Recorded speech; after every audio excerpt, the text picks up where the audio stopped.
Bom, gente, hoje a gente vai falar sobre atos administrativos. Vou seguir a mesma ideia desde o início, né,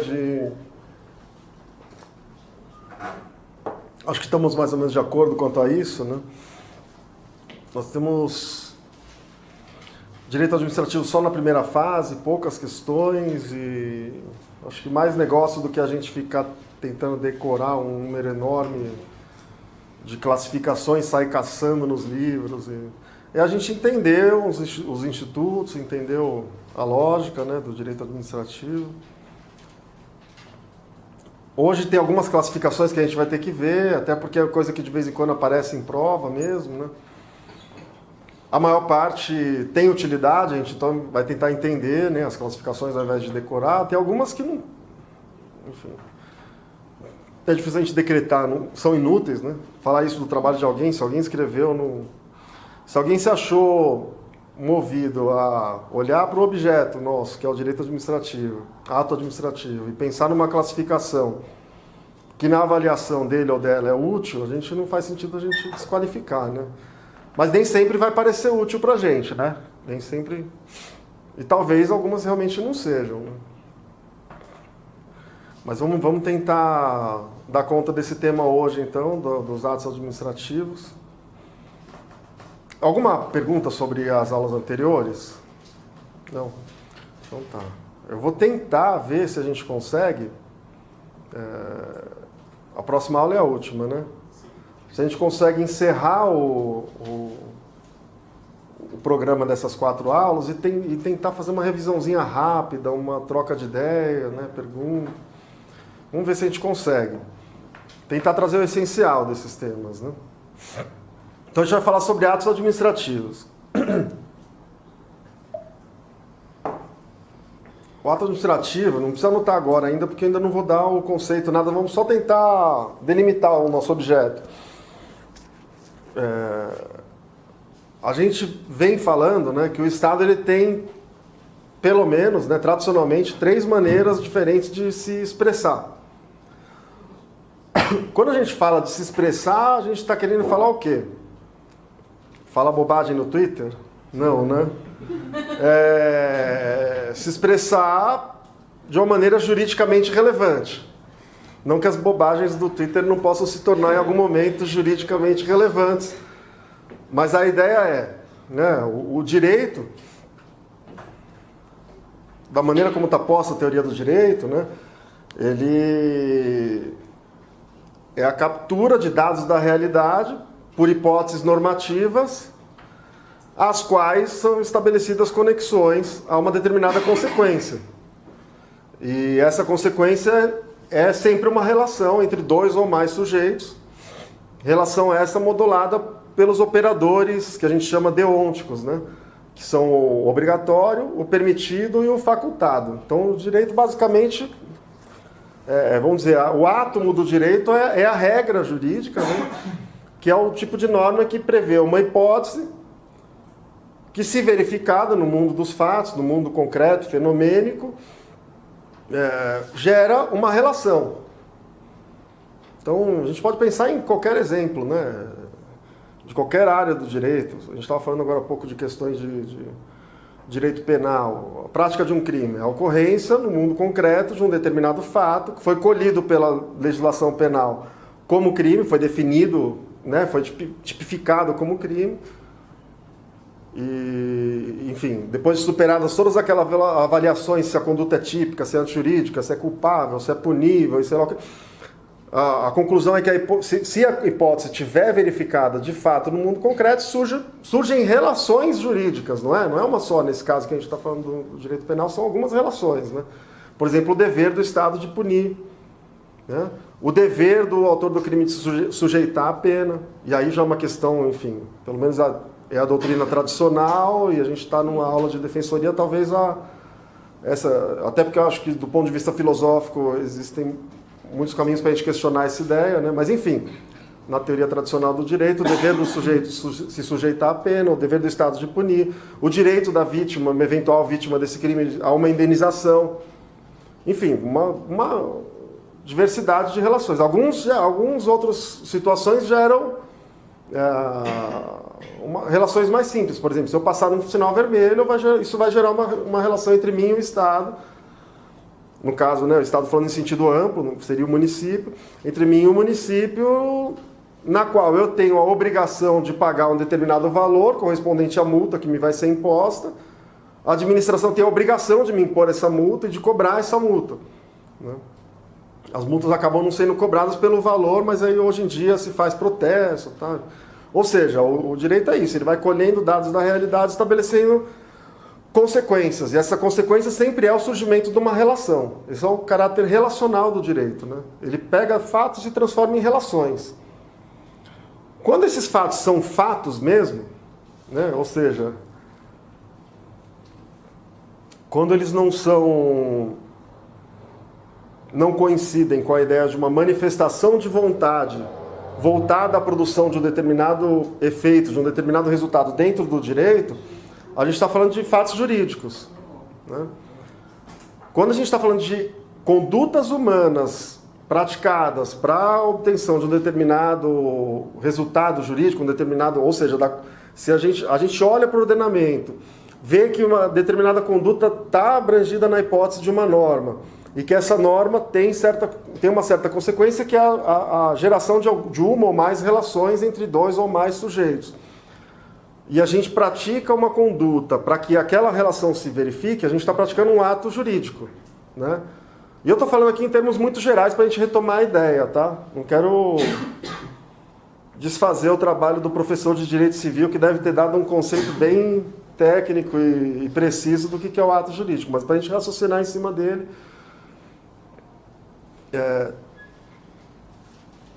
Para o direito, o que importa, quando a gente está falando de atos jurídicos, no sentido mais amplo possível, o que importa são condutas que revelam, que externam manifestações de vontade, não é? No limite, o que importa é a vontade.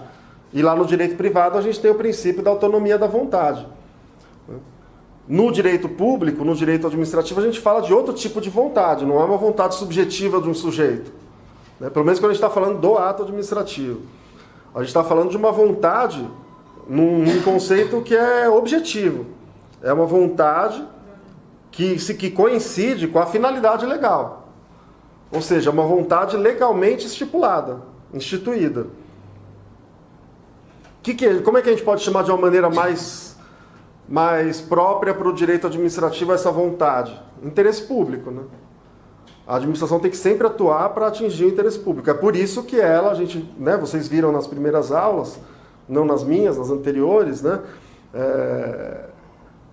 Que todo o regime jurídico administrativo se estrutura sobre aqueles dois princípios da supremacia e da indisponibilidade dos interesses públicos, que geram, entre outras coisas, em certas relações, aliás, em boa parte das relações em que o Estado se vê envolvido, às vezes uma posição privilegiada da administração e às vezes uma posição de supremacia da administração, em vários sentidos. A gente vai discutir isso hoje. Quando a gente estiver vendo, por exemplo, a imperatividade do ato administrativo, a gente vai lembrar que dentro daquela posição de supremacia decorrente dos princípios do regime jurídico administrativo, está, por exemplo, a possibilidade do Estado constituir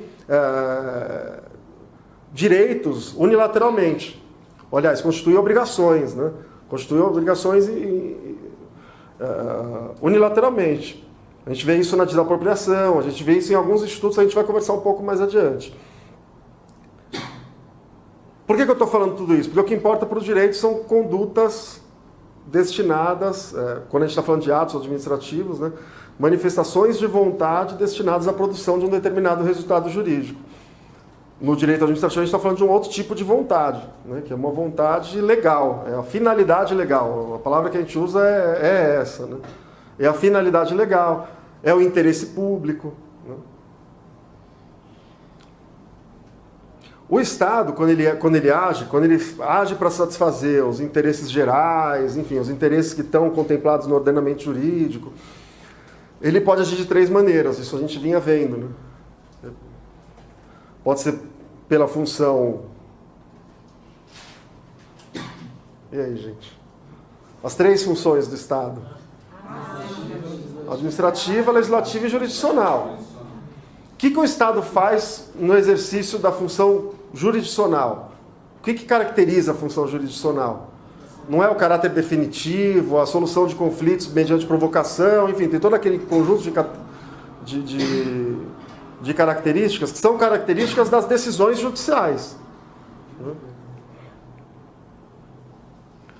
A função legislativa tem também as características peculiares de gerar normas que têm os traços, né, da abstração e da generalidade, normas gerais e abstratas. Elas são para todas as situações que vierem se verificar e que coincidam com essa hipótese. Elas são para todos, enfim. O conceito de lei é esse. Tem uma maneira do Estado produzir as leis no exercício da função legislativa. No exercício da função administrativa, a categoria fundamental com a qual a gente lida o tempo todo é a categoria dos atos administrativos. Basicamente, a administração faz atos e contratos. Basicamente é isso.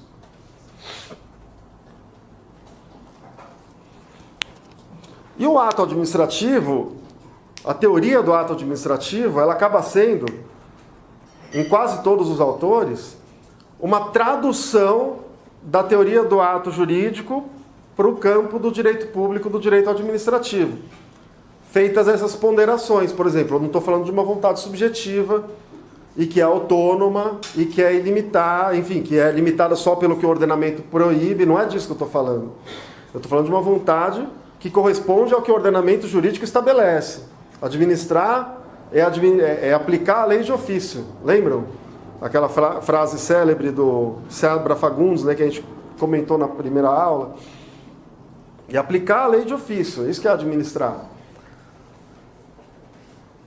Ou seja, é concretizar a vontade geral, enfim, a finalidade legal, o interesse público cristalizado no ordenamento jurídico, quando toda vez que aparecer no mundo fenomênico fatos que correspondam às hipóteses previstas no ordenamento.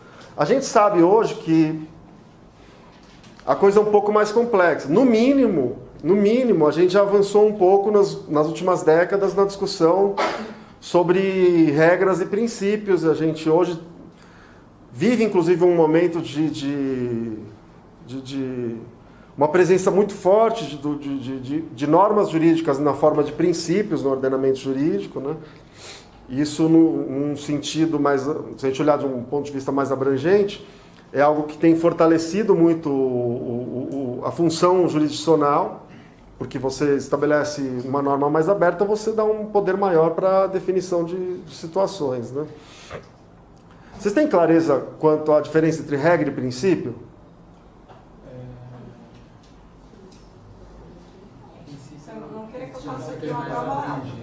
Não, que nem eu estou fazendo, assim, vamos tentar lembrar livremente.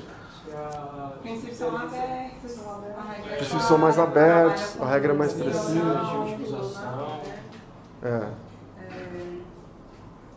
Questão de conflito entre regras. Uma necessariamente Uma exclui a outra. exclui a outra. Quais são os critérios mesmo que vigoram no ordenamento para essa exclusão? Das antinomias. Para resolver as antinomias. Hierarquia, especialidade e cronologia. É isso aí, né? Como é que a gente pode fazer uma representação gráfica disso, né? As regras, elas têm aquela estrutura que eu acabei de mencionar, né?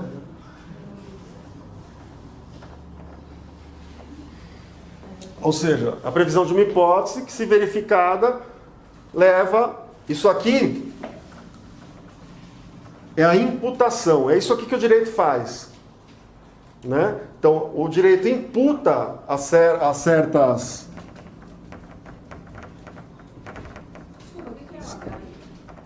hipóteses. Tá? Então, o direito ele seleciona hipóteses, né? Ou seja, ele é sempre... A norma, ela é a expressão que se usa é juízo hipotético condicional, né? Por quê? Porque é um juízo hipotético e é condicional porque ele depende da verificação concreta do fato previsto na hipótese.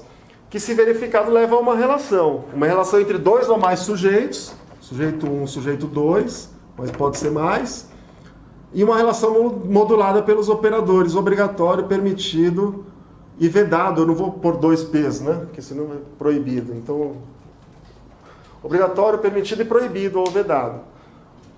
A estrutura lógica de uma norma na forma de regra é essa. Um princípio não cabe aqui, né? Se eu falar princípio da dignidade humana, qual que é o fato que tem que ser verificado? Bom, infinidade de fatos podem acabar... E qual que é a consequência se for violado o princípio? Também uma infinidade de possibilidades. Não cabe aqui, né? E aí a gente tem a ideia que hoje é mais difundida de que os princípios são mandamentos de otimização de determinados valores. Então, seriam normas que determinam que certos valores sejam realizados na maior medida possível, na maior extensão possível. E aí, quando vocês bem colocaram, né, quando duas regras estão em conflito, ou num conflito aparente, né, uma vai excluir a outra de acordo com alguns critérios que estão definidos no ordenamento, mais precisamente na Lei de Introdução ao Ordenamento Jurídico Brasileiro. Se a gente vai falando das regras em geral, no caso das normas penais, tem regras específicas no Código Penal, etc, etc, etc. Mas a gente tem normas que resolvem o conflito entre regras, uma excluindo a outra. O princípio não é assim que acontece, né? A gente nem chama de conflito de princípios, a gente chama de choque de princípios ou de colisão de princípios, e eles, pelo discurso que está mais difundido, esses choques são resolvidos pelo processo da ponderação, né? Então, por meio da aplicação da ideia de razoabilidade e de proporcionalidade, né? Só para a gente lembrar, enfim, disso, retomar, mas voltando para o ato administrativo, né? Já ficou fácil a gente perceber o seguinte, e aqui a gente vai discutir adiante uma ideia, que é a ideia da tipicidade. Alguns autores, especialmente a professora Maria Silvia Zanella de Pietro, menciona como uma das características do ato administrativo a tipicidade, né? Tipicidade. E a administração só poderia agir a partir de figuras típicas previamente definidas em lei. Até aí está de acordo com aquela nossa ideia de que administrar é aplicar a lei de ofício. Mas eu acho um pouco difícil de... Enfim, provavelmente... a gente está aqui numa conversa um pouco mais rápida, tal, né? Eu acho que dava para discutir de uma maneira mais detida isso. Mas eu tenho um pouco de dificuldade de pensar na tipicidade quando a administração aplica normas que têm essa forma lógica de princípio. Até porque elas não vêm rotuladas, né? Não vêm com adesivo. Essa aqui é regra, essa aqui é princípio. E não é tão fácil, pelo menos para mim, como parece a gente ler um determinado texto legal e separar todas as normas e princípios que estão presentes nele, né? Uma coisa que a gente precisa ter sempre em mente é que um artigo de lei, um inciso, isso não é uma norma, né? Uma norma, às vezes, a gente pode precisar de vários dispositivos, artigos, incisos, alíneas, para construir uma norma, uma estrutura assim ou assim, e às vezes é o contrário, às vezes um único artigo tem meia dúzia de normas, ou mais, né? Enfim, tentar fazer essa divisão, né? A gente pode discutir isso um pouco depois do intervalo ou depois da aula, mas para a gente não perder o rumo aqui. Ou se sobrar tempo no final, faltar assunto, a gente volta nisso. Mas, enfim, o ordenamento jurídico, ele colhe situações e estabelece que, né, em certas situações, o poder público vai ter que agir. Normalmente, as normas que prevêem competências administrativas são regras, até por uma questão de segurança jurídica. E o que é, então, esse tal desse ato administrativo, né? Como eu disse, a maior parte dos autores constrói a teoria dos atos administrativos a partir da teoria dos atos jurídicos. Então vamos tentar retomar a teoria dos atos jurídicos. Alguém sabe dizer o que é um ato jurídico? Um ato humano que encontra respaldo na norma? Que produz efeitos de cunho jurídico. Tem efeitos de cunho jurídico.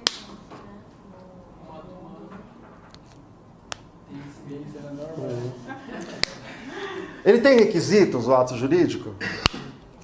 Lá no direito privado, lá no direito civil?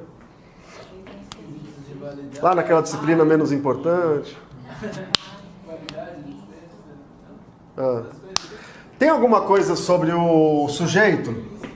O sujeito tem que ser de algum tipo?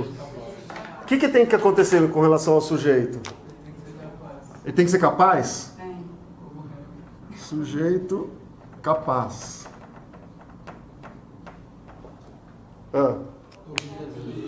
O objeto tem que ser lícito.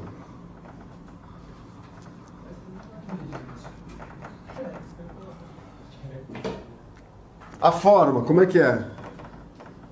Não prescrita. Prescrita, não deveria, alguma coisa assim. É isso aí. Prescrita ou não deve. No código do meu tempo eram essas palavras. Eu não sei se. Faz pouco tempo que saiu o novo Código Civil, né? Mas enfim, a forma é uma forma prevista em lei ou uma forma não proibida, né? A forma prevista a gente pode deixar de fora aqui na aula de direito administrativo porque vai ser irrelevante essa distinção. O que é previsto não é proibido, né? Então, a forma não pode ser proibida, né? Forma defesa em lei, né? Não defesa. Quando eu comecei a estudar direito, eu tirava onda com meus amigos, usando essas palavras que só a gente usa, né? É incrível, né? Todo conhecimento técnico tem uma linguagem própria, mas a do direito chega às vezes a ser meio esdrúxula, né? A linguagem que a gente usa no dia a dia. Talvez seja porque a gente precisa de muita mediação discursiva para, enfim, obnubilar as relações reais que estão por trás do que a gente acaba fazendo na prática do direito, né? Bom, sujeito capaz, o objeto tem que ser lícito, a forma tem que ser lícita ou não proibida, não defesa, não proibida, não vedada em lei. É só isso, né? Pelo que eu me lembro, ou tem mais alguma coisa? Tá, então você tem uma coisa que tem... Tem alguma coisa determinada também. O objeto tem que ser determinado também, olha só. Tá vendo? Quem falou que educação é transmissão de conhecimento? É troca, né, pô? Então, sujeito capaz, objeto lícito, determinado, forma prevista ou não proibida em lei. Agora a gente fechou, né? Estando presente isso aqui, a gente tem um ato jurídico. Uma manifestação de vontade voltada à produção de um determinado resultado previsto na lei. Quando a gente escolhe qual é o resultado jurídico que a gente quer, a gente não está falando de ato jurídico, a gente está falando de negócio jurídico, né? Mas enfim, o ato jurídico é isso. Se a gente for trazer essas coisas para o direito administrativo, o que será que a gente pode considerar que é equiparável ao sujeito capaz? O que é no direito civil um sujeito capaz? É um sujeito que está habilitado à prática dos atos da vida civil, né? Que significa fazer tudo aquilo que a lei não proíbe, né? É isso que está habilitado para a prática dos atos da vida civil. E fazer tudo aquilo que a lei não proíbe com repercussão jurídica, né? Se um menor ou qualquer sujeito com outra condição de incapacidade civil praticar determinados atos, simplesmente não vão surtir efeitos perante o direito, né? O que a gente será que, trazendo para o direito administrativo, quem que vai ser o sujeito capaz aí, equiparar? É o agente, vai ser um agente. Em geral, vamos falar primeiro dos atos administrativos praticados pela própria administração, né? É o agente capaz? Basta ele ser capaz? O que ele precisa ter para poder... Competência. Eu sou funcionário público. Eu pratico atos administrativos todo dia. Eu posso lacrar um estabelecimento aqui que está violando normas sanitárias? Não tem nada a ver com o meu papel. Porque do que a gente está falando? A gente está falando de competência, né? Então o agente, além dele ser capaz, ele tem que ser competente.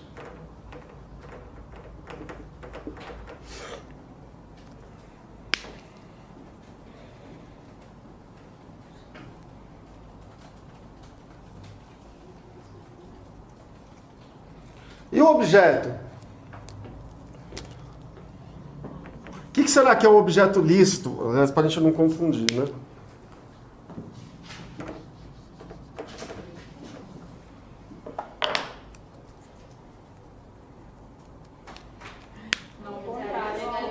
Previsto em... Vamos deixar só o objeto aqui por enquanto. Tem que ter um objeto. Né? Tem que ter um objeto. Tá. E a forma? Como é que vai ser a forma? Será que é qualquer forma não proibida em lei?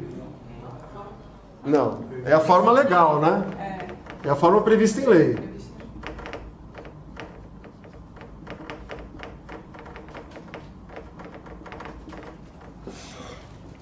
Tá. Aí agora eu vou dar uma informação aqui que vai ajudar a gente a concluir esse raciocínio de uma maneira melhor. Costumam ser apontados como elementos dos atos administrativos a competência. Se vocês forem lembrando, podem ir falando, tá? Finalidade, forma, motivo, objeto. Não, é isso mesmo. É isso? Acabamos? Mob. É isso? Esse é o macete? Olha, eu não sei se vocês vão se lembrar, mas pelo menos quando eu fiz o ensino médio, nem lembro se isso era do ensino médio ou do Fundamental 2, né? Que na época era o ginásio. Tinha que decorar a tabela periódica, né? Tinha umas coisas do Robson Crusoe, sei lá das quantas, não é? Tinha umas regras lá. E a última coluna dos gases nobres hélio, neônio, arsênio, acho que é não, é gás. Enfim, eu depois de muito tentar achar uma historinha para decorar como tinha os outros, eu e meu irmão resolvemos decorar mais ou menos como vocês fizeram com isso aqui. É Enear Krchern. Pode olhar que você vai dar certo isso aí lá. Enfim, competência, finalidade, forma, motivo e objeto. É uma boa maneira de memorizar às vezes. O concurso vale tudo, né? Então vamos lá. Vamos pensar um pouco sobre esses elementos do ato administrativo.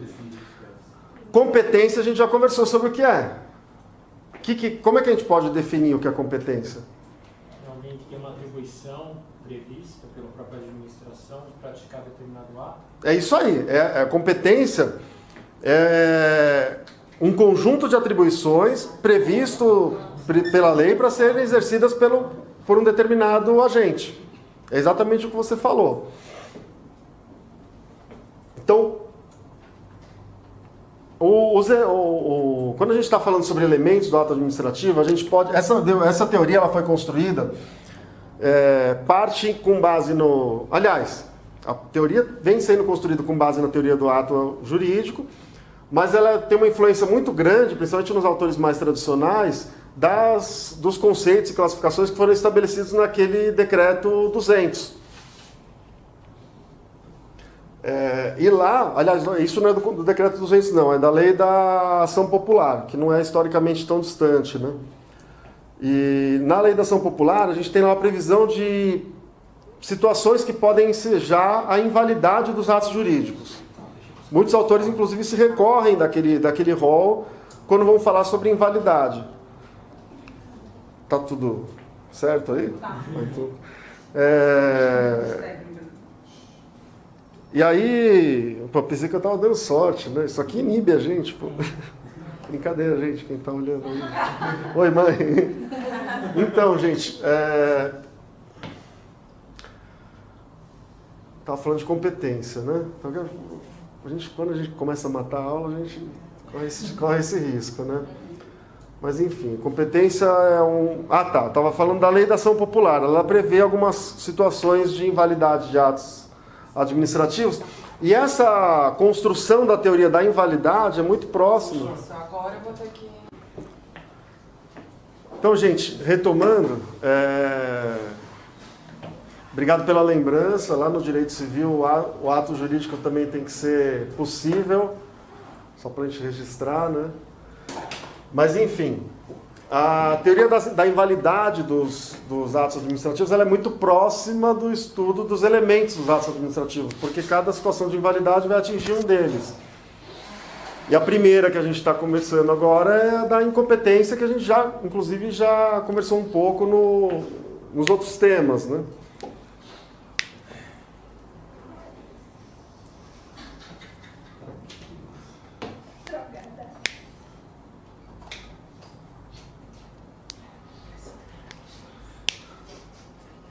O que significa falar que um dos elementos dos atos administrativos é a finalidade? Que tem que ter um fim, que é escrito em lei. Que visa o né? interesse público, a supremacia. A finalidade é um pouco diferente do... Enfim, aqui a gente nem vê nada sobre o fim, né? Por que a gente não vê nada sobre o fim aqui? Porque é autonomia privada. Exato, não interessa o fim. Eu tenho direito de contratar, eu quero alugar o imóvel que fica aqui na esquina. E eu cumpro os requisitos exigidos pelo locador para isso. Eu preciso dizer para ele, porque, claro, o uso que eu vou fazer é uma coisa que eu vou precisar, né, nesse exemplo concreto, mas eu preciso dizer por que eu estou fazendo isso, por que eu quero. Né, ou qualquer outro tipo de contrato, ou qualquer tipo de ato da vida privada. Né? Não, seus motivos dizem respeito a você. No direito privado é assim que funciona, não é? No direito administrativo, o motivo de agir do agente público não dá para a gente dizer que diz respeito só a ele. Né? Muitos até acreditam que é assim, né? Mas não é. Né? Já há alguns séculos a gente superou essa identidade entre o agente e o papel estatal que ele cumpre. Então, quando a gente fala de finalidade como um elemento do ato administrativo, significa a que propósito ele se destina, mas é mais do que isso. A que propósito legal ele se destina. A finalidade é a finalidade legal, sempre é. Né? E sempre vai ter. A finalidade, a gente tem um conceito mais amplo de finalidade, e um conceito mais específico, mais estrito de finalidade. A finalidade, num sentido mais estrito, é o fim buscado por um determinado ato específico. Agora, num sentido mais amplo, existe uma finalidade que está presente, que tem que estar presente em todos os atos administrativos, que é a finalidade de satisfação do interesse público. Então, a finalidade sempre vai abranger essas duas coisas. Esse ato, ele satisfaz o interesse público? Essa é a primeira pergunta. O que é o interesse público? Qual é o interesse público? Essa é uma outra questão também que... Bom, o que é o interesse público comporta uma discussão... Enfim, que a gente não teria nem condições de fazer se a gente tivesse 100 aulas. Né? A discussão filosófica sobre o que a gente pode considerar que é o interesse público. E muitos autores mais tradicionais se referiam ao interesse público como se fosse algo dado. Não tem gente que fala aí bem comum, bons valores. São palavras, expressões complicadas da gente lidar, né? Justiça, injustiça. Poderia enquadrar também nos direitos fundamentais? De que maneira? Interesse público no sentido de prestação. De realização dos direitos fundamentais é uma possibilidade da gente falar, né? Mas, enfim, o que eu estou falando os autores, eles falavam tradicionalmente sobre interesse público sem uma preocupação maior em conceitual. O que é o interesse público, né? O Celso Antônio é um dos poucos autores que dão um conceito de interesse público. Ele abriu, inclusive, um subtítulo num determinado capítulo do curso dele, especificamente para isso. E, em linhas gerais, o que ele faz é identificar o interesse público com a somatória de interesses individuais existentes em uma determinada sociedade. É um pouco mais complexo que isso, mas acho que para esse momento a gente lembrar disso é suficiente. Ou seja, não é uma coisa descolada dos interesses individuais. Não é uma coisa que sobrepaira. Se a gente lê alguns autores mais antigos, todos com muita importância, mas enfim, toda a teoria ela se desenvolve historicamente. Autores mais antigos não vão ter se apropriado de categorias, de conceitos que foram construídos posteriormente, ou não vão ter preocupações que surgem. E a gente vai ver autores como Eli Lopes Meireles, por exemplo, se referindo a interesse público como interesses... Eu não vou lembrar porque faz muito tempo que eu não leio essa parte da obra dele, mas interesses maiores da nação e tal. Enfim, uma formulação abstrata que pode encaixar o que você quiser ali, né? Aliás, boa parte dos problemas que a gente está vivendo hoje sobre essa grande judicialização de quase tudo da vida social e da presença muito forte dos princípios no ordenamento jurídico é justamente essa imprecisão que permite que o poder seja manejado não necessariamente para fins públicos, né? Se a gente perde um critério de contraste mais objetivo, a gente gera esse tipo de problema. Então, interesse público não é algo descolado dos interesses concretos existentes dentro da sociedade, né? E esse conceito que acaba, em linhas gerais, né, numa primeira aproximação, vale a pena em algum momento ler, é um subtítulo de poucas páginas, mas essa ideia de que, bom, é a soma dos interesses individuais, é uma ideia, sim, baseada numa filosofia do século, enfim, no mínimo de 2 séculos atrás, né, aquele individualismo típico do iluminismo e tal, mas é porque toda a teoria do direito administrativo foi construída em cima dessa base filosófica e a gente tem essa questão. Não é isso que importa para a gente hoje. A gente está discutindo sobre o que pode cair no concurso. Então, saber que existe essa posição do Celso Antônio e que os autores, em geral, não conceituam, que é interesse público de uma maneira mais adequada. Pelo menos os mais tradicionais, né? Enfim, finalidade legal é a finalidade de satisfazer o interesse público, tal como... Aliás, eu não dei um elemento fundamental, que é o que já tinha antes, inclusive, da inserção desse subtítulo no livro do professor Celso Antônio, que é o interesse público, é aquele assim definido na lei, é aquele definido como tal na lei, a gente já conversou sobre isso. Quem define o que é interesse público ou não é o ordenamento jurídico, por meio dos processos democráticos que são previstos nele, que a gente está falando de uma ordem jurídica que pelo menos se auto-intitula como Estado Democrático de Direito, né? Então, competência, finalidade, a forma, a gente já conversou, né? Enquanto nos atos da vida privada, os atos regidos pelo direito privado, a forma dos atos jurídicos é livre, desde que não seja... Não é livre? Na vida privada? Ah, tá. Vocês já estão lá na frente, pô.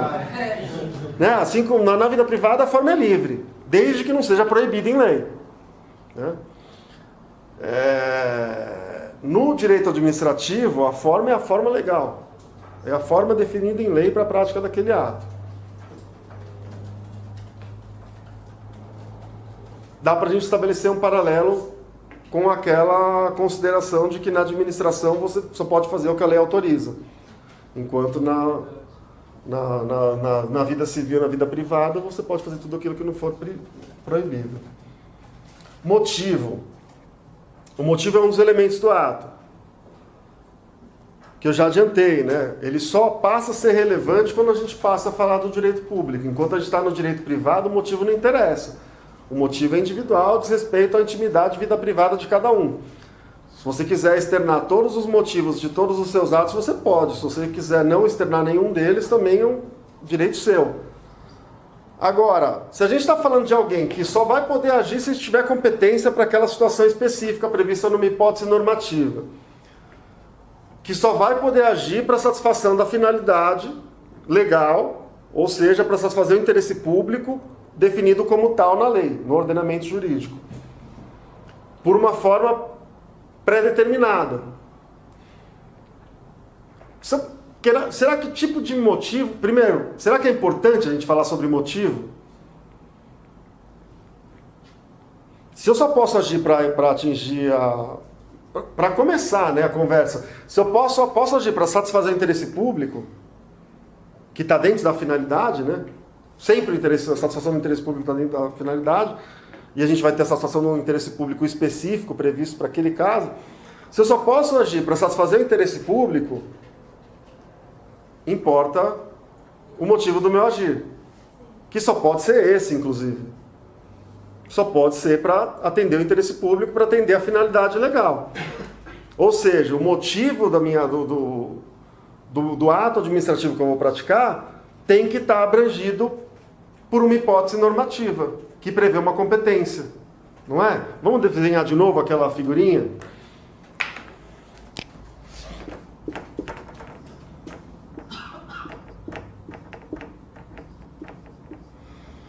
Tá.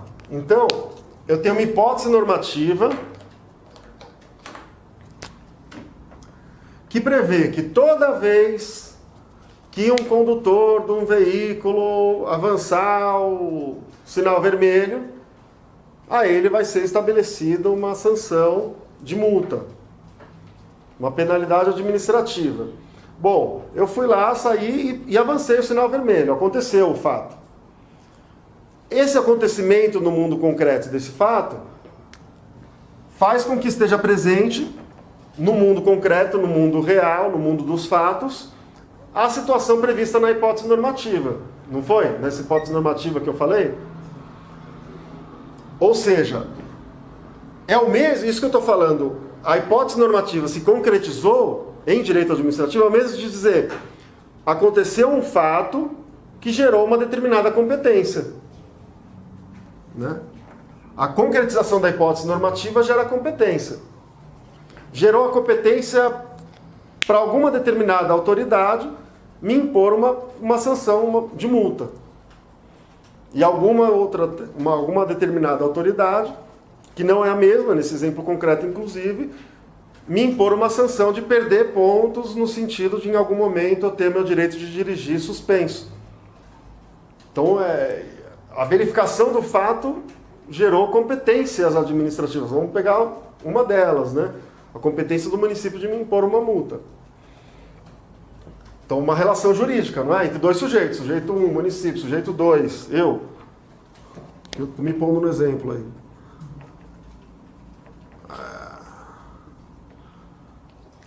Em que eu tenho a obrigação de pagar a multa.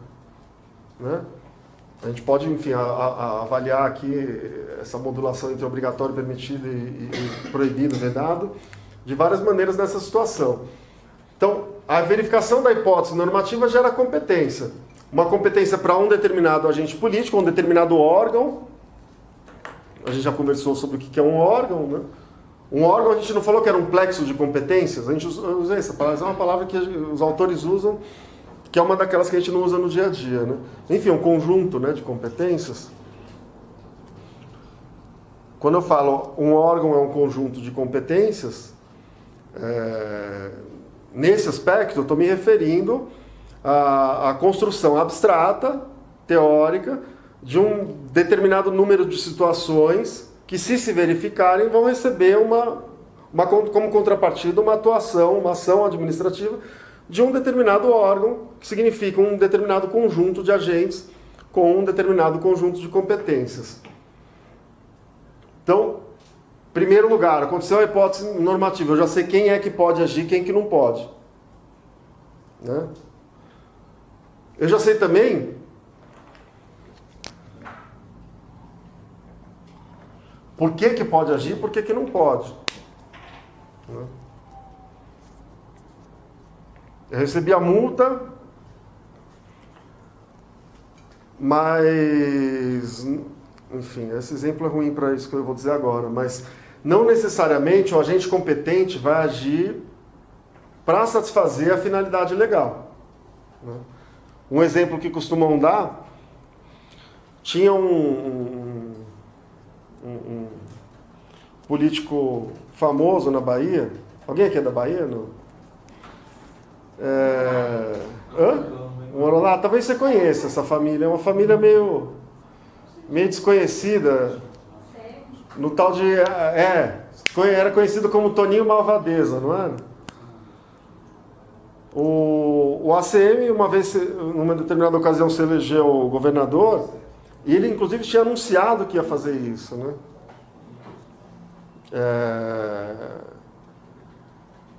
Um dos primeiros atos da gestão dele foi baixar um decreto de utilidade pública para fins de desapropriação de um imóvel onde residia o desafeto político dele. Esse é o exemplo. Vamos pensar num exemplo mais atual, em alguém tentando pensar numa lava-jato da educação para enquadrar o adversário na eleição. Não, vamos ficar no Toninho Malvadeza, né?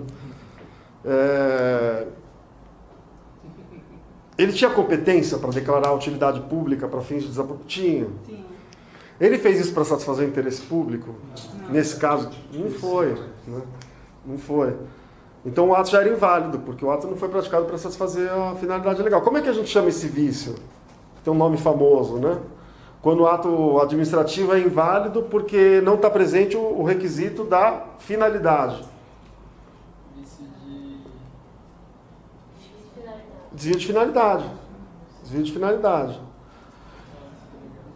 Então, surgiu a competência e o agente me impôs a multa para satisfazer a finalidade legal, que é a finalidade de que a gente tem um determinado ordenamento no trânsito e tal.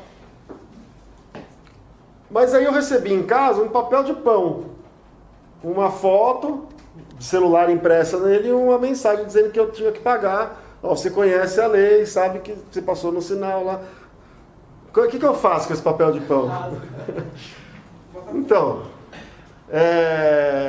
faltou a forma legal, né? Tem um procedimento previsto para essa imposição de uma obrigação de maneira unilateral, e aqui a gente está falando de novo daquela posição de supremacia da administração, né? Que vem da supremacia do interesse público sobre o interesse privado. É por isso que a administração pode me constituir unilateralmente em obrigação, mas existe um processo para isso, um procedimento específico, né? Uma forma, inclusive a notificação que eu vou receber tem um formato, existe uma forma legal para a prática do ato. Então, se verificou o fato, está presente competência, finalidade, forma. O motivo alegado é a verificação concreta da hipótese normativa, né? Eu vou dizer, estou exercendo essa competência para satisfazer o interesse público específico previsto na lei que me atribuiu essa competência, que é a lei que prevê essa norma aqui. E eu estou fazendo isso porque se verificou, no fundo, no mundo dos fatos, a hipótese que estava prevista na norma.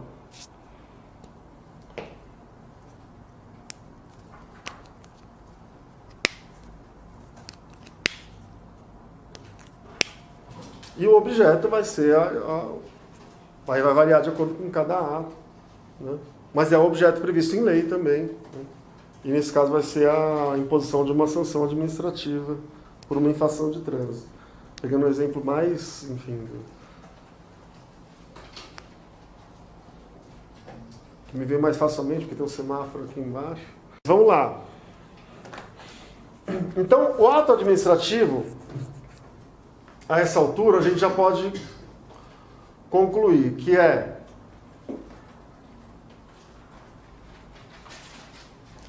uma manifestação estatal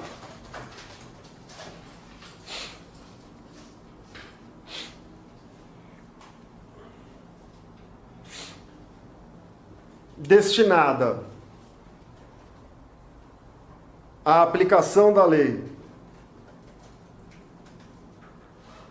diante de uma determinada situação concreta,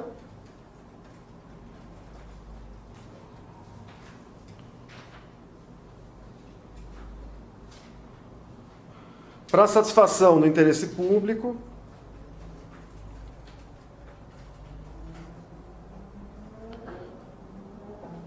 definido como tal no ordenamento jurídico, né, assim definido no ordenamento jurídico,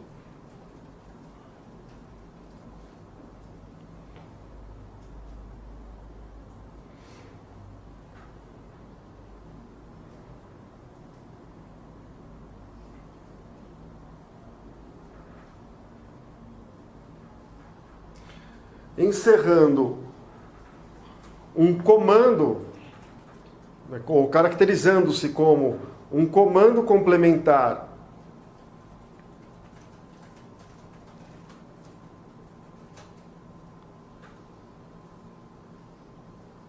à lei e a ela subordinado.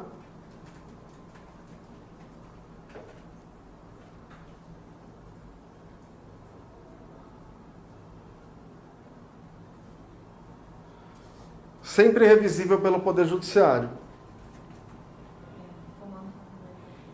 Sempre um onde você parou? Comando complementar à lei e a ela subordinado, sempre revisível pelo Poder Judiciário.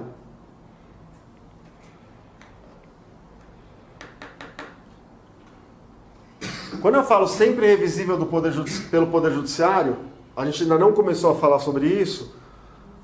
A gente vai falar um pouco mais detidamente sobre isso no final da aula, quando a gente estiver falando sobre discricionariedade e vinculação, principalmente. Mas eu estou me referindo a um específico, determinado comando constitucional, uma determinada norma constitucional que prevê um determinado princípio. Na verdade, enfim, esse ponto de vista de estrutura lógica que a gente colocou é uma regra, né? Mas enfim, a gente chama de princípio, porque o princípio a gente tem vários conceitos possíveis, mas tem dois mais difundidos, né? A diferença entre princípio e regra. Uma delas é essa que a gente falou agora há pouco, quanto à estrutura lógica. São estruturas lógicas diferentes, são normas que se apresentam de maneira diferente, são aplicadas de maneira diferente, que entram em conflito ou choque entre si, são solucionadas essas situações de maneira diferente, né? Tudo isso quanto à estrutura lógica. Mas também a gente fala em princípio e regra quando a gente quer diferenciar normas quanto à fundamentalidade delas para o ordenamento jurídico. Então, normas que são muito importantes recebem o nome de princípio às vezes, né? Inclusive, no livro no curso do professor Celso Antônio Bandeira de Mello, a gente vê muitas vezes ele usando a ideia de princípio nesse sentido, como normas que estão na base do ordenamento jurídico e que sustentam todas as outras. Então, é um outro conceito de princípio, né? A partir de um outro critério, a partir de um outro ponto de vista, não da estrutura lógica, mas da fundamentalidade daquela norma para o ordenamento jurídico. É nesse sentido que essa norma constitucional, que dá sentido para essa sempre revisível pelo Poder Judiciário que eu mencionei, que esse comando é um princípio. Alguém já se lembrou de que princípio eu estou falando? Passou perto. Está pertinho ali. Inafastabilidade da jurisdição, né? Ou unicidade da jurisdição.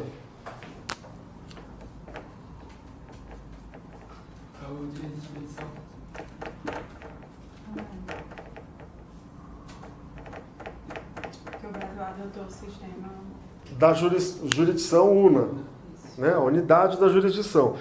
O nosso direito administrativo, em uma grande medida, ele é inspirado no direito administrativo. Toda a nossa teoria do direito administrativo é, em uma boa medida, inspirada no teoria do direito administrativo europeu, continental, né? E a maioria dos países... Oi? A maioria dos países, dos sistemas europeus continentais, prevêem a dualidade de jurisdição. Então você tem a jurisdição do Poder Judiciário para todas as questões, exceto para as questões administrativas. Para as questões administrativas você tem a jurisdição administrativa, né? No exemplo da França, que é o mais conhecido, é uma função que é exercida pelo Conselho de Estado. Então você tem a administração... da Revolução, o judiciário era subordinado ao rei, então precisou fazer essa segregação. Exato. Entre o poder administrativo e o poder judiciário. Por isso que é dual lá, né? Existia uma... Você perguntou? Exatamente, desculpa. Não.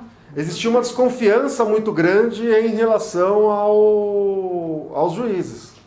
E não por acaso, né? A gente está falando de uma revolução do rompimento com o antigo regime, né?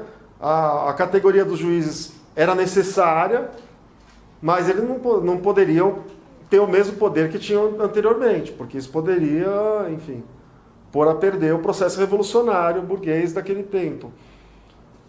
E por essa desconfiança muito grande se criou um sistema de jurisdição próprio para as questões administrativas. E várias outras coisas. Por exemplo, o Código Civil do Napoleão lá no final, quando ele fala esse código não pode ser interpretado, que é algo quando a gente está falando sobre hermenêutica, a gente sempre volta e discute, existem aquela ideia, enfim, que já não faz mais tanto sentido hoje em dia, mas de que quando a norma é clara, ela não deve ser interpretada, não existe aplicação do direito sem interpretação, né? Essa é uma outra discussão também que a gente pode fazer depois, mas esse é uma ideia que, nesse tempo da Revolução Francesa e posteriormente, ela foi invocada com muita força. Tem lá no final do Código Napoleão dizendo que esse é um código que tem que ser aplicado pelos juízes só, sem interpretar. Quase é mais ou menos isso que ele diz. Por quê? Isso é mais uma manifestação de toda a desconfiança que existia em relação aos juízes, né? Porque eles representavam uma continuidade do antigo regime. E Então, nesse sistema não tem interferência do judiciário. nas questões administrativas. Não tem nenhum tipo de interferência. Quem julga as questões administrativas, uma licitação, eu vou alegar uma nulidade, ou então todas as questões que aqui a gente, por exemplo, pode questionar numa ação popular, você pode questionar, tem os instrumentos próprios, mas é perante o Conselho de Estado, não é perante o Poder Judiciário. Nesse aspecto, o nosso sistema se diferencia muito do sistema europeu continental e se baseia no modelo estadunidense de jurisdição una. Nada é afastado da apreciação jurisdicional.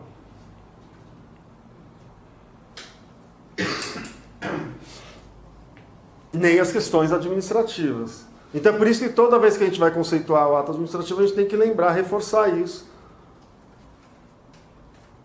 Até porque existem discussões importantes, a gente vai chegar nelas no final, quando a gente está falando sobre vinculação e discricionariedade, que é um assunto bem polêmico.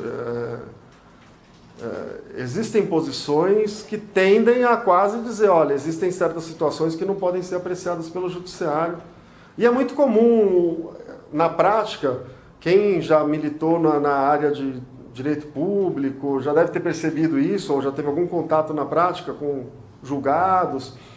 É muito comum o judiciário usar o argumento da discricionariedade da competência em questão para dizer que o pedido é juridicamente impossível, enfim, que não vai interferir naquela questão que foi submetida especificamente ao judiciário.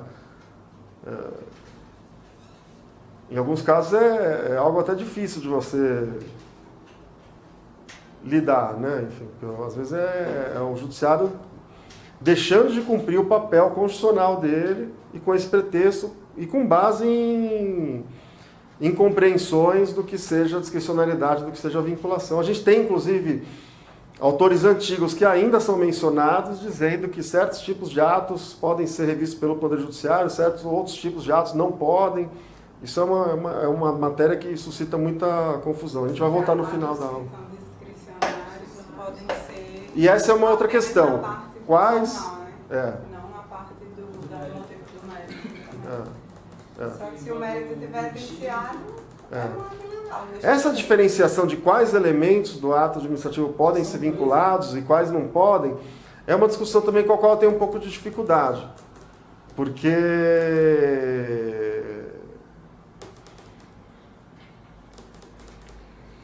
competência é vinculada, é meio óbvio isso, né?